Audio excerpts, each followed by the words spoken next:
Assalamualaikum warahmatullahi taala wabarakatuh dan salam sejahtera.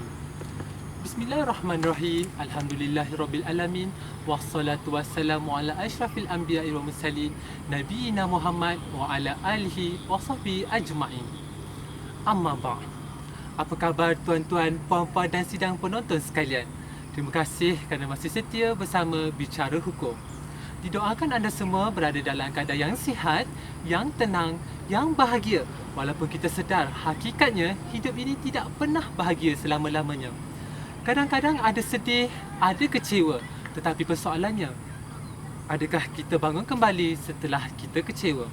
Dan pada hari ini kita akan berbincang mengenai topik tuntutan nafkah tertunggak di seksyen bahagian sokongan keluarga. InsyaAllah kita ingin memberikan sedikit panduan dan bimbingan kepada anda semua, terutamanya para suri di rumah, untuk menuntut hak-hak dan tanggungjawab yang sepatutnya anda terima daripada bekas suami anda sekiranya berlaku perceraian, terutamanya berkaitan pembayaran nafkah. Penonton yang dihormati sekalian, mungkin ramai isteri-isteri di rumah sana tidak mengetahui bahawa mereka selepas perceraian melalui beberapa peruntukan undang-undang keluarga Islam mempunyai hak terhadap beberapa perkara berikut, iaitu mahar yang belum dijelaskan, nafkah iddah, nafkah anak, mut'ah, harta pencarian dan hadanah.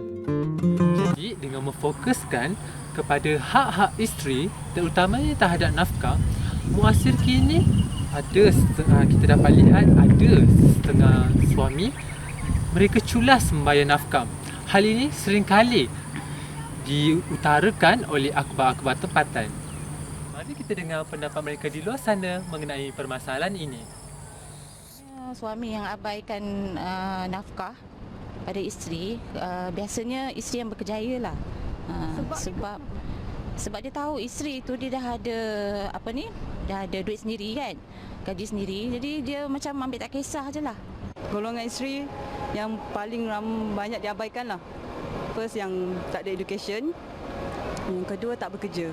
Mungkin sebab dia rasa perempuan tu lebih berkejaya daripada dia, lebih berkemampuan, ataupun sebab dah tak ada rasa cinta. Menyelesaikan masalah tersebut, Seksyen Bahagian Sokongan Keluarga atau BSK telah dilancarkan sepenuhnya pada April 2009, yang mana institusi ini berperanan untuk Memastikan kepentingan golongan yang berhak menerima nafkah melalui perintah nafkah yang dikeluarkan oleh mahkamah terpelihara, merealisasikan pelaksanaan dan pematuhan kepada setiap keputusan atau perintah mahkamah yang melibatkan isu-isu berkaitan kekeluargaan, meningkatkan status dan bidang kuasa mahkamah syariah, terutama dalam aspek pematuhan perintah mahkamah dan aspek pelaksanaan, menyelesaikan dan mengenal pasti masalah pemiutang atau penghutang penghakiman terutama yang melibatkan nafkah dan seumpamanya, mengatasi masalah kelewatan dalam pengendalian kes penguatkuasaan perintah kehakiman dan memelihara hak dan tanggungjawab pihak-pihak yang terbabit di dalam institusi kekeluargaan. berkenaan serba sedikit mengenai BSK. Mudah untuk kita katakan bahawa BSK adalah satu badan yang melindungi hak isteri untuk menuntut nafkah daripada suami-suami yang culas untuk berbuat demikian. Oleh itu, seterusnya ini kita beralih pula kepada prosedur tuntutan nafkah tertunggak di BSK. Bagaimana cara seorang isteri untuk menuntut nafkah? Sekiranya bekas suami anda culas untuk membayar nafkah, aduan boleh dibuat di cawangan BSK yang terdekat. Aduan yang diterima akan diperincikan dan dikenal pasti. Seterusnya, pengadu diminta untuk mengisi borang yang diberikan. Di samping itu, mengemukakan beberapa salinan dokumen yang berkaitan. Antaranya ialah salinan kad pengenalan pengadu, plaintiff, salinan kad pengenalan bekas suami, defendant sekiranya ada, salinan sijil kelahiran atau kad pengenalan anak, salinan perintah mahkamah, salinan slip gaji plaintiff dan defendant, maklumat penyata akaun bank sekiranya perintah mewajibkan pembayaran nafkah melalui akaun bank dan maklumat tunggakan nafkah anak mengikut tahun. Borang dan dokumen tersebut kemudiannya akan dikepilkan dan akan didaftar secara online ke dalam sistem e-nafkah. Sistem ini akan menjana maklumat-maklumat plaintiff dan defendant dan semakan semula akan dilakukan. Penjanaan maklumat itu seiring dengan nombor pendaftaran kes yang mana dengan nombor itu fail kes akan dibuka dan dimasukkan ke semua dokumen yang disertakan ke dalam fail tersebut. Sistem akan menetapkan tarikh sesi runding cara yang akan dikendalikan oleh Unit Khidmat Nasihat dan Perundangan UKNP dan notis kehadiran akan dihantar kepada pihak-pihak yang terlibat.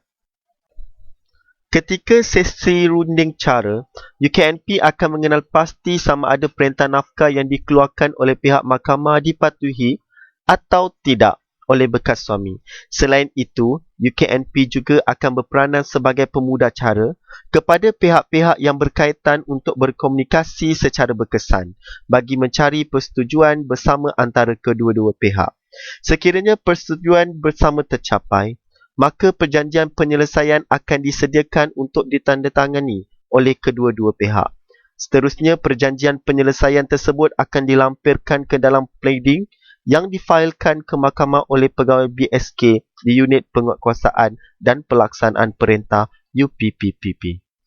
Kes ini kemudiannya dipanjangkan ke Hakim Syari'i untuk diperintahkan sebagai penghakiman persetujuan untuk mengikat kedua-dua pihak. Walau bagaimanapun, sekiranya tiada persetujuan dicapai, tindakan penguatkuasaan pelaksanaan perintah akan dimulakan oleh UPPPP.